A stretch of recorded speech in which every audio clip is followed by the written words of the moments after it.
This podcast is for general information only. It is not intended as a substitute for general healthcare services. If you have medical conditions, you need to see your doctor. Use of this information is at the user's own risk. Welcome to Fit RX with Dr. Greg Dennis. Join me as we challenge the standard sick model of healthcare. This is your source for everything health, wellness, prevention, fitness, biohacking, and more.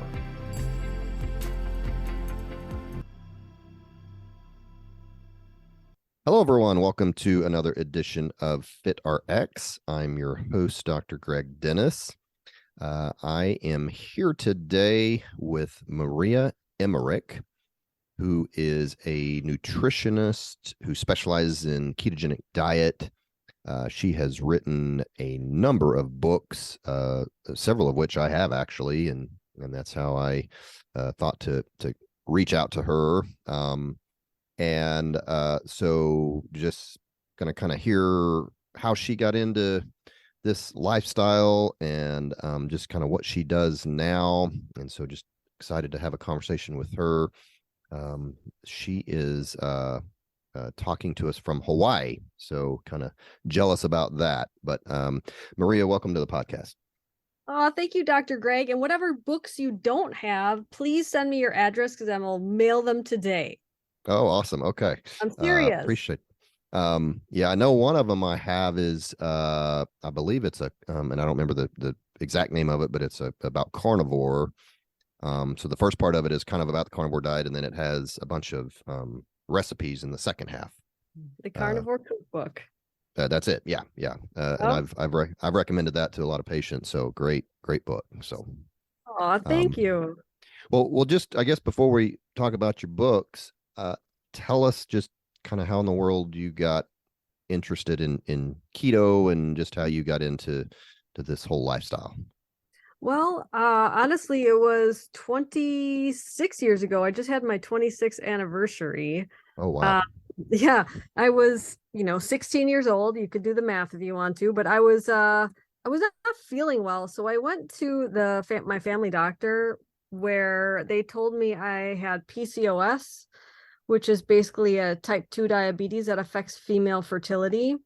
I also was given something for IBS, acid reflux, and depression. So I was a complete mess. And I looked at those prescriptions and I was like, dude, I'm 16 years old. Like, there's side effects to all of these, right? So as fate had it, I took my golden retriever to the vet who was losing patches of her hair.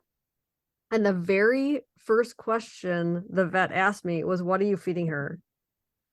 And so this light bulb went off, oh, okay, the doctor never asked me. The doctor actually said it was the cards I was dealt because my grandpa died of type 2 diabetes. I had cousins with it, and there wasn't the internet back then. This is a long time ago, but looking into what causes PCOS, it's excess caffeine, sugar, and carbohydrates. And let me tell you, Dr. Greg, I worked at a coffee shop where before high school started, so I would get up real early. I'm like you. I still love to get up early. I would get to the coffee shop about 4:30 a.m. and I would make the scones and the muffins and the cinnamon rolls. And then I would go to high school about 7:30.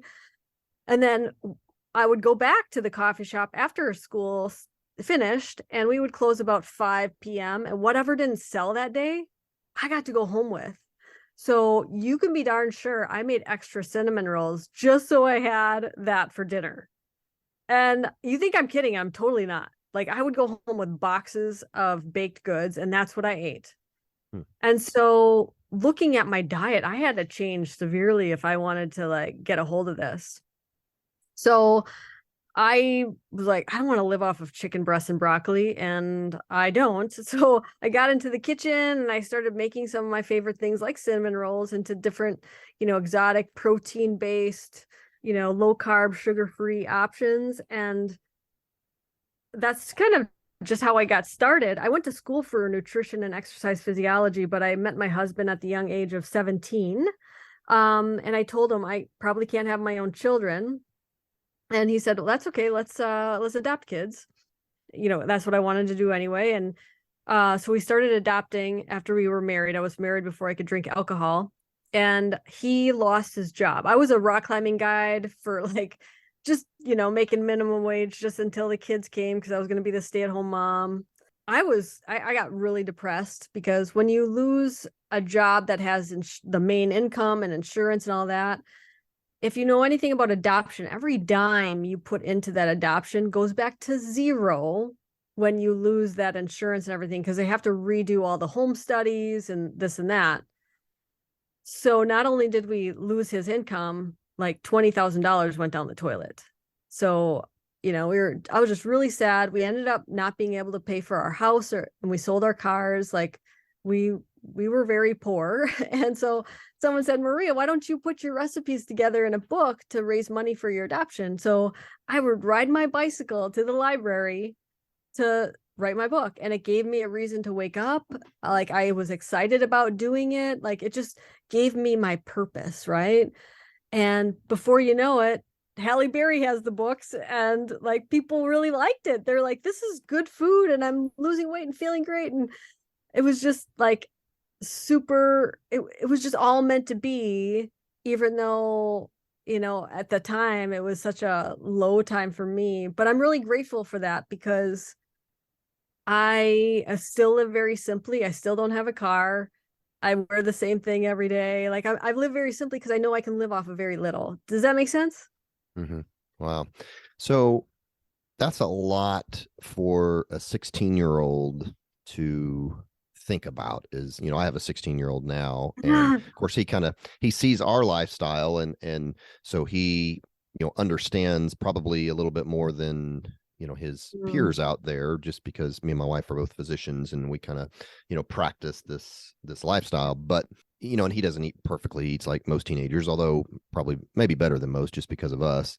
But I mean, I'm thinking back, like when I was 16, like I wouldn't have even thought to start changing my diet and start, experimenting with different things. Like, what was that like for you at that age? And then what did your parents, were they encouraging all this, or what were they like?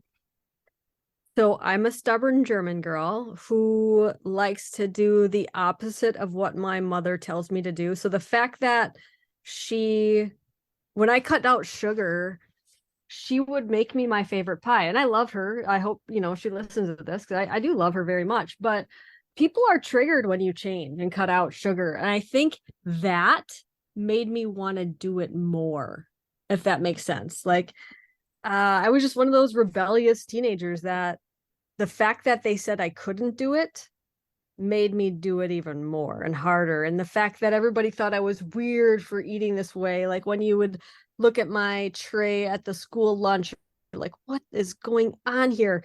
Um, but I liked being different. I don't mind being different. I think different is what makes the world beautiful. And so that didn't bother me. It actually, just forced it to do more. And I'm a foodie. I love food. I will always love food. And experimenting with food is like my happy place. Like being in the kitchen, being like, hey, is this going to turn out? Like, have you tried my protein pudding with the hard boiled eggs? No. What? Dr. Greg. So when we adopted the boys, we still didn't have any money. And what's the cheapest keto food? At the time, it was eggs. I don't know if it is Mm-hmm. anymore. But my youngest did not like eggs. He did not like scrambled. I mean, I made him every different way. I was like, how am I going to get this kid to eat eggs? So I hard boiled 10 eggs. I threw them into a blender with a can of coconut milk, a little cocoa powder, some stevia, a little salt, some vanilla. I made this pudding where you puree it till it's this, smooth mousse. And he loved it. And I kept that recipe a secret for like a decade, and people love it now. And I even made it for Halle Berry, and she's like, nope, I am not eating that. And when she tried it, she was like, this is the best chocolate mousse I've ever had. And she Hmm. eats it all the time. So for me, it's just I love just experimenting, like, will this work out? Hey, it does. This is awesome, I don't know. It was just my thing. I just love it. Yeah. Yeah. Now, now keto is pretty trendy, and you can find keto stuff everywhere you Yeah, look. But 25 years ago, there wasn't a lot around about keto. I mean, it existed, but there right. certainly, and of course, we didn't have internet back then, and there wasn't all the resources that there is now. So, how did you, when you first started with this, like, how did you even figure out for yourself, hey, I need to cut out sugars and I need to start, eating this higher fat, because that was back in the days of when they were saying no, low fat everything. And so how did you kind of figure this out yourself?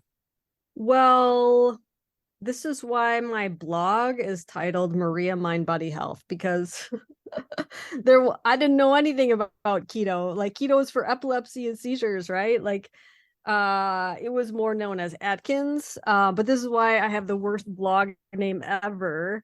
Because if I would have, known about keto, I would have called it like keto.com and gotten a lot more views, right? But that's all good. Like who knew that keto was going to take off like this? But here's the thing. I was 80 pounds overweight. To lose my weight, I had enough body fat on my body. I didn't need to add more fat. Does that make sense? Mm-hmm.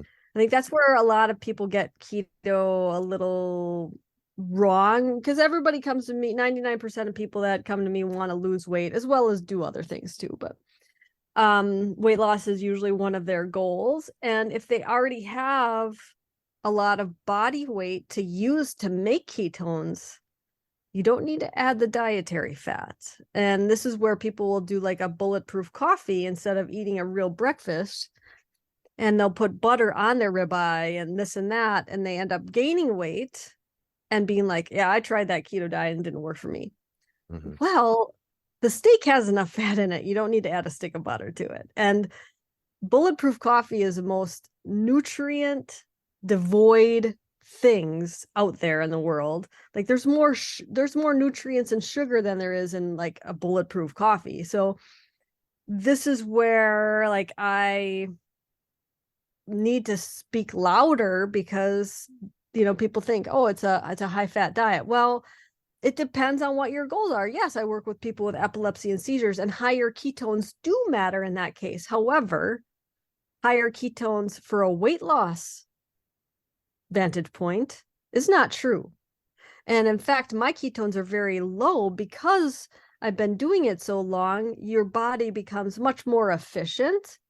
Your mitochondria is much more efficient, so your ketone number is going to be lower. Do I get depressed about that? No, because it doesn't mean a damn thing when it comes to fat loss or weight loss. And so I want that to be very clear. Yeah, I mean, just back then it was just okay, carbohydrates, sugar, and caffeine need to be eliminated in my diet. So what does that leave?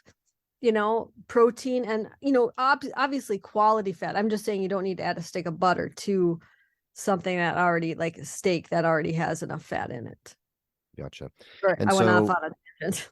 yeah, no, that's fine. I'm assuming when you started eating this way, you lost weight. You said you were overweight, and you know, your health improved. I'm assuming because you're still doing this, many years later. Well, my weight loss was very difficult. It is in the cases of PCOS, and I didn't give up caffeine right away. Working at a coffee shop, it was the hardest thing for me to cut. But I would say immediately the depression went away. I felt so much better mood wise that I was like, I'm hooked. I think that was another reason why I was like, I am never going back to eating grains and gluten. And, I just felt so much better without it. My energy was better, but Mm. also my acid reflux went away, cutting that out. And so that was a huge part, is just feeling better. And then eventually the weight came off.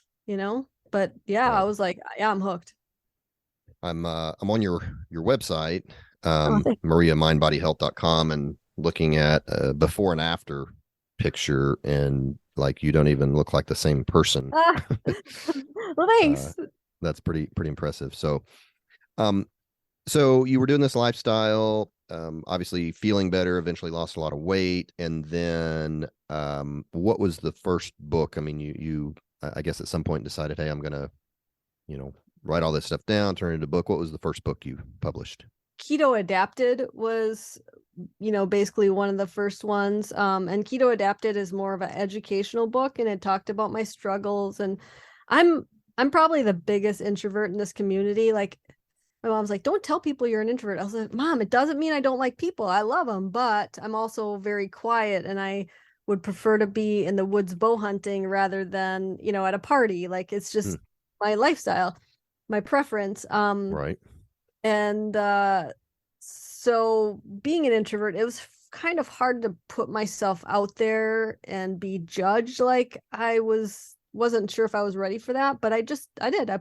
Nobody knew who I was. I was just this girl named Maria, and I suffered from PCOS. So I just put the whole thing out there, and people were drawn to it. And I think people want the truth, and they want to hear your struggles and that you overcame it. So I'm very grateful how people perceived it. And so after that book, it seems like, I know you've published a lot of books, but it seems, are most of them recipe books, or what are some of your Yeah, books out like there? there's 20 different cookbooks, and the recipes never overlap, but they're all very different. Like there's, the easy dairy free ketogenic recipes. They're all very easy recipes and all dairy free, because I think that's where people get hung up. Like most people don't know how to cook, and a lot of times, we poo-poo gluten in this keto community, but we never talk about dairy, which is a more common allergen. It's where I find a lot of people, they won't see the success or heal, especially with autoimmune issues or weight issues, without cutting the dairy. So like that one. But then there's also like ketogenic comfort foods, and that's, I mean, not to name drop, but Halle Berry loves that book. That's her favorite one. And it's all the comfort food that you thought you could never have again. I show you that you can. Now, how did you get hooked up with Halle Berry? Oh man, I did not. All of a sudden I was sitting there. I think I was hanging out with the kids. I think we were watching like Hell's Kitchen or something like that. We like to watch cooking shows. And all of a sudden my phone was blowing up. They're like, bing, bing, bing, bing. Halle Berry's like, talking about you on her Instagram, this and that. I was like, what? And so I just went there. I was like, whoa, she has all my books. Like, this is so cool. And like, then what we talked on the phone, and she's like, you changed my life. Like, to hear that from Halle Berry, I was like, what? And we just became friends. And she could be the biggest diva in the world, and she's not. Like, she's just so down to earth. It's so kind. I love her dearly. That's cool. And so, one of the books I have of yours, as I mentioned earlier, about carnivore. Is that something you have kind of practiced yourself, being more strictly carnivore, or what motivated you to, write a book, and then a cook or a recipe book specifically for carnivore? Well, my husband, he was going through a lot of pain, and he blamed it on an old football injury where he was injured terribly. And we just kind of ignored it. And I don't know, 10 years went by, and I was like, dude, you're in your 40s and you can barely walk some days. Like, we need to figure this out.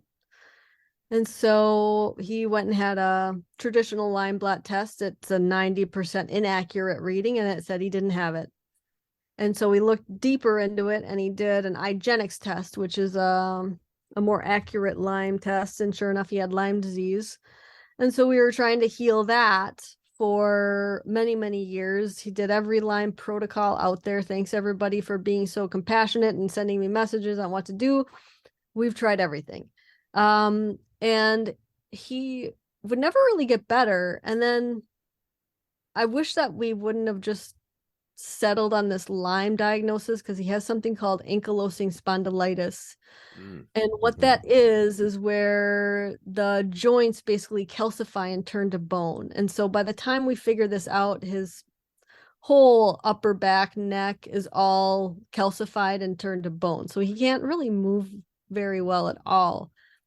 But what we did find out is that with the carnivore diet and eliminating all these oxalates, which who knew that fruits and vegetables could be so bad for you, right? I mean, all of this was mind blowing to me. This was, years ago, but I was like, what? Like cabbage is bad for you? Like it was just kind of, huh? Mm-hmm.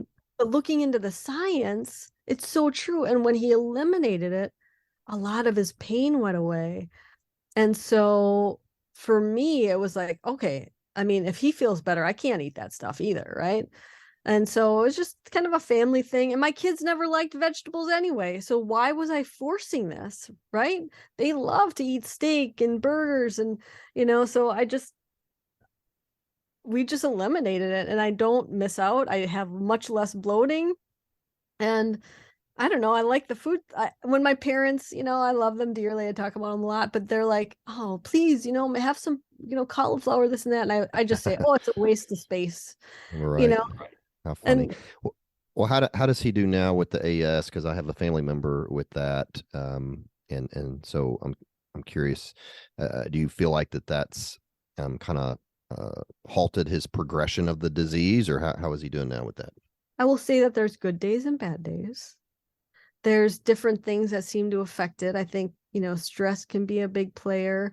This is also one of the reasons why we did move to Maui is because the winters he would get so I don't know if it's the barometric pressure or what, but he was basically using crutches to move Mm, around.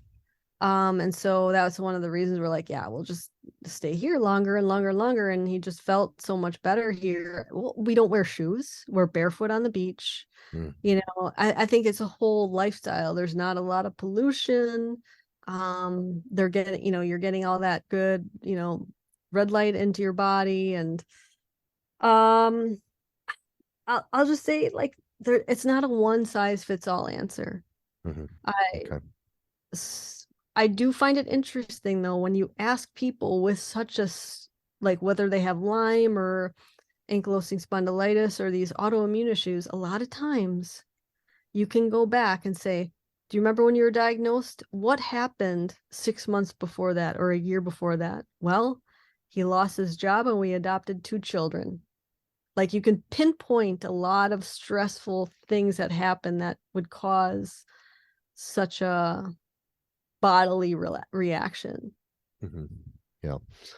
Um, so talk about now what your diet looks like. If you could take us through a typical day in your life, like what's a typical breakfast, lunch, and dinner for you? I mean, you've been doing this for over 25 years, and so you've had a long time to kind of fine tune that for you. So give us an idea of what that looks like.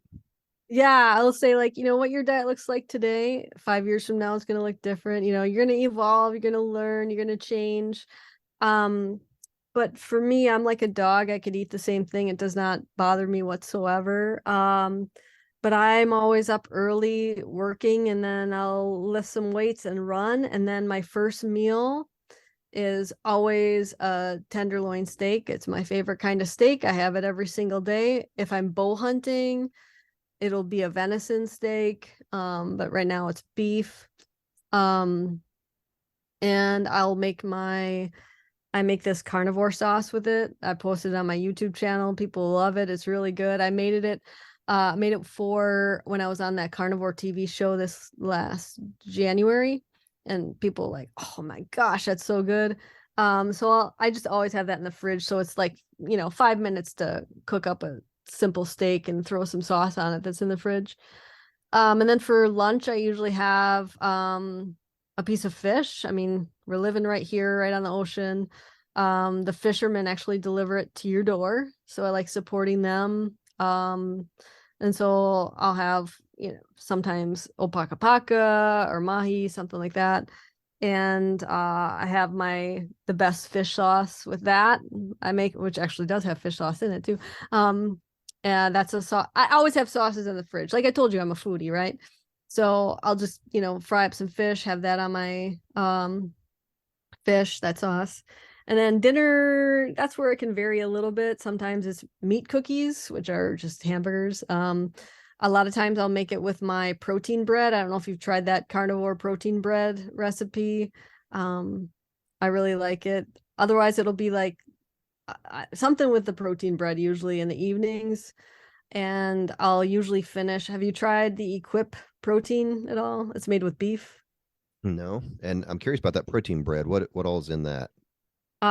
It's Uh, egg whites, Okay. and salt and dried egg whites. I know it sounds like it's gonna be eggy, but it's massive weird. Like it's crazy. I've ever made like Hawaiian rolls with it. Um, yeah, it's pretty wild. Interesting. Okay. Okay. You whip the egg whites until they're stiff with the salt, and then you Mhm. add the dried egg whites, and then people like put their riff on it. Sometimes they add things like allulose or whatever in there, it makes it browned and soft, and it's like Wonder Bread. Like Yeah. it's pretty Interesting. wild. So Um, do you do any, you're living in Hawaii. I mean, do you do any local fruit at all or any kind of carbohydrates? no, No. Okay. no, So you're pretty strict carnivore then, it sounds like right now, I'm right? not. Maybe I wouldn't say I'm a strict carnivore. Like I try to stay away from the things that I know have a lot of oxalates. Okay. Um, so if I put the fish on some lettuce, it's like iceberg lettuce. That's just, there's no oxalates, watery, that type of stuff. But yeah, I don't know. I guess it sounds like I'm strict carnivore, but I'll do like some stevia, that type of stuff. Okay. So you just don't have any interest in fruits? You just kind of lost the taste for it? I mean, just what's your thoughts Um, there? I feel that fruit is nature's candy and we should treat it as it is. Mhm. Um, but I think that we commend and like applaud our children that eat fruit all the time and this and Right. that have, whatever. I just think we need to treat it as candy rather than this Yeah, health food sure. that it is. Yeah, I agree. Yep. Um, so no, I mean, if my kids really wanted some, like if it's in season, sure, but you know what? I have a fruit salad recipe and it's with olives and caper berries and tomatoes, and it's like a Greek salad, you know?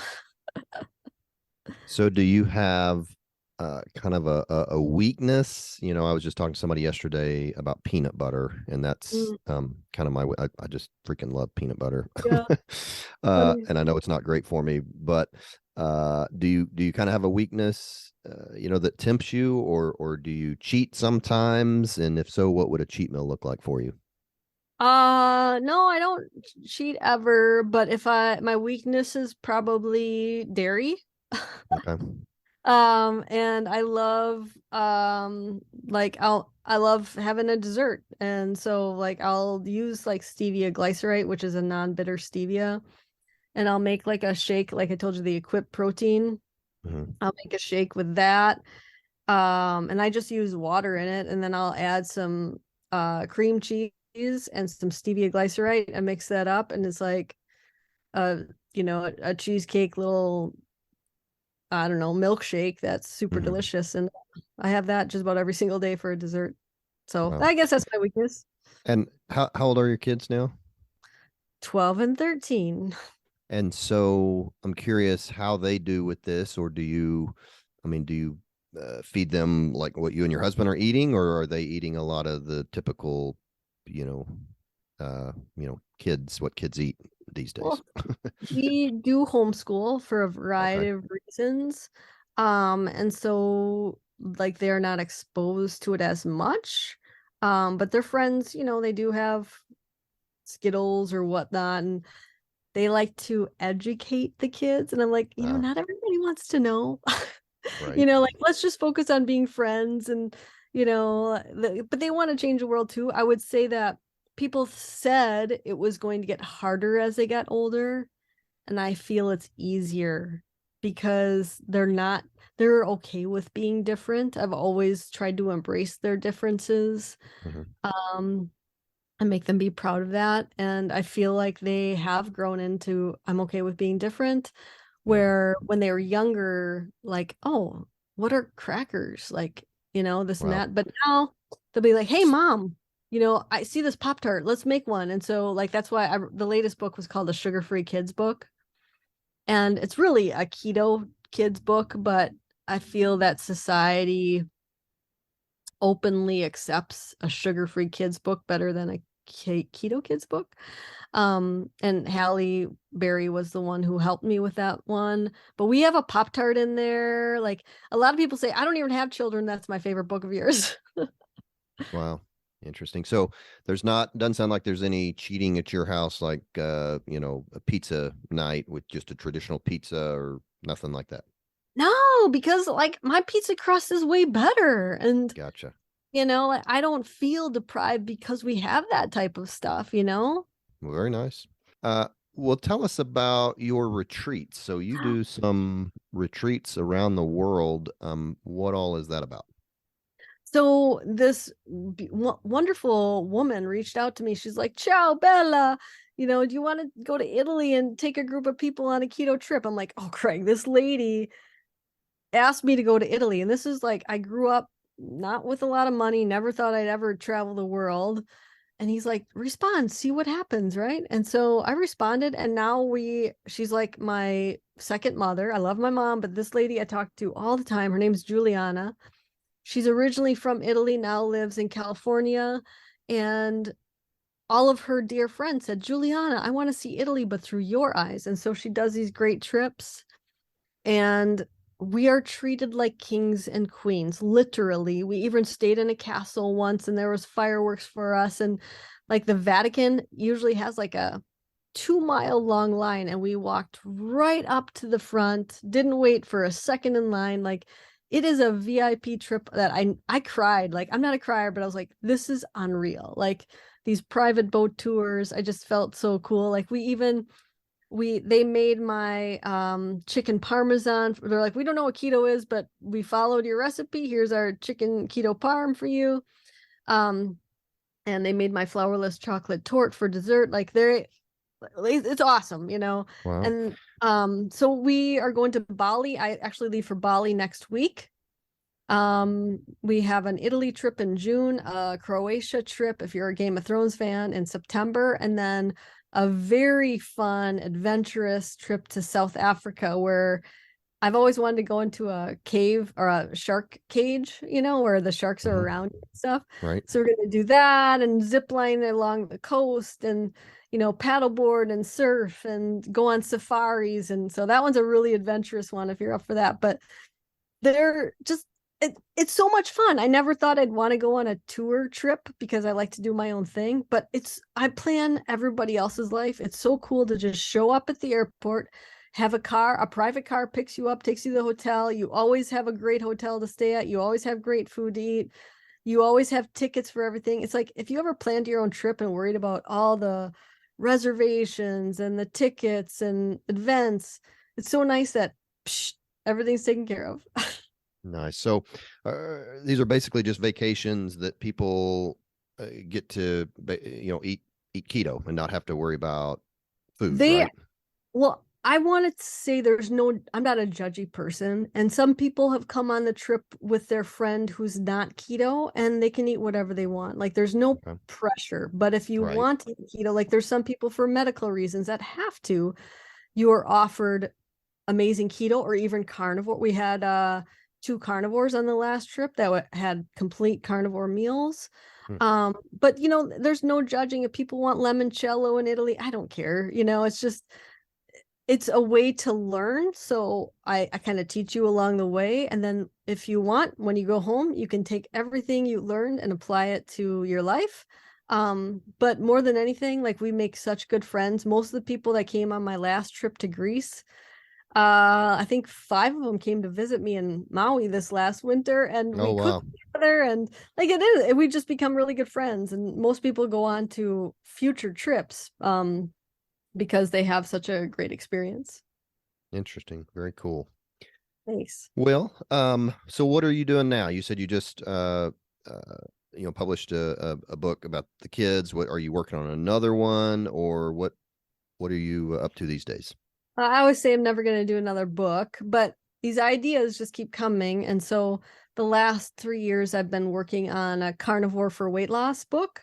Okay. And so that one should be out in about a month or two, which I'm very excited about because I know a lot of people try carnivore and they just don't see the results. And so that book explains everything, and it has more recipes than any other book I've ever put out there. So it's a kind of an all-in-one, when I say it's just a cookbook, I hate saying that because writing recipes is not easy. I mean, I've broken so many dishwashers, all the recipes that flopped.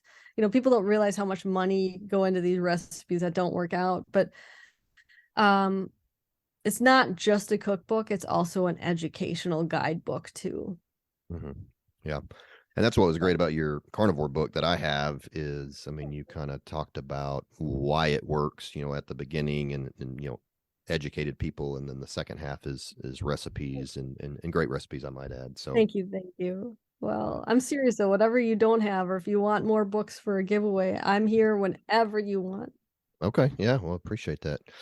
All right. Well, so the websites, you have ketomaria.com and then also mariamindbodyhealth.com. Is there one of those better than the other for people just to know what you do and work with you and that kind of thing? Yeah, if you go to ketomaria.com, that sends you everywhere. So you can go to the blog, which is the Maria Mind Body Health, that has the free recipes and information and giveaways. Otherwise, at ketomaria.com, you can find how to become one of my certified keto coaches if you're interested in that, or working with me one-on-one. If you go all the way to the bottom, there's free support groups, there's YouTube channels, like the retreats are on there. It's kind of the all-in-one place. Well, very nice. What else before we wrap up? Anything else you want to just throw out there? You should come on one of the trips. I'm just like, I'm grinning from ear to ear because it's like, I usually miss my kids when I travel, when I go and speak different places, but I don't on those trips because they're just they keep you so busy and amazing. And wow, man, I'd sure love to. Life is so busy right now. We're getting ready to open a second clinic, which is a good thing for the business, but it's just life is busy. But yes, we need to. Congratulations. Thank you. Spread the word. Spread the word. See, now you need more books to put them there too. There you go. Absolutely. Yeah. Well, okay. Well, as we wrap up here, I always ask my guest if they could give us one health tip that would make us healthier today. What would you say to that? A health tip. Okay. Because I've had this question, but it wasn't a health tip. I would say it can be about anything, literally. Just that would make us healthier. I would say you need to look at your children, and if you don't have kids, your nieces and nephews, your little cousins, whatever, but the kids are our future, and it's getting worse every single day. And we expect these children, just let them be kids, but then they turn 18 and they have all these metabolic disorders and they're just not supposed to be addicted to sugar anymore. I mean, be the change, be the influence to a young person who does have a sugar addiction, because they're not going to be able to break it when they go, when they get off from college or whatever. Yeah. I think that we need to look to our children and start there, because the frankenfoods that we give them day in and day out, our bodies will never learn how to process that stuff. Yeah. No, great advice. I need to do better with my own kids, and no judging. Yeah, they know better, just because they hear it from us, but they still are typical kids, and eating typical kid stuff, and even if they eat good stuff at home, they're still getting crap at school and wherever else. But so it's a big hill to climb, but one that we need to tackle for sure. Yep, I think little tidbits that will stick with them, little things. Yeah. Okay.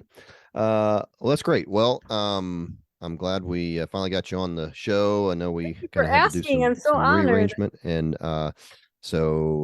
yeah, like I said, I really appreciate what you're doing and all the stuff you've put out. And so I know a lot of my listeners, eat lower carb. And so if you don't have any of Maria's books, I would encourage you to check some of those out, because she's just got some great cookbooks out there. So definitely check those out. So all right, Maria Emmerich, did I say it right? That's all right. Emmerich, it's okay. Emmerich. I'm so grateful. Emmerich. I wrote down the G. So okay. Well, really appreciate your time and coming on. I appreciate everyone listening, and we will talk to you next time. Thank you, Dr. Greg. Have a great weekend. Thank you for listening to Fit RX. I invite you to share this with friends and family. If you would like, you can check out our website at vibrantlifedc.com, or you can email me at drgreg@vibrantlifedc.com.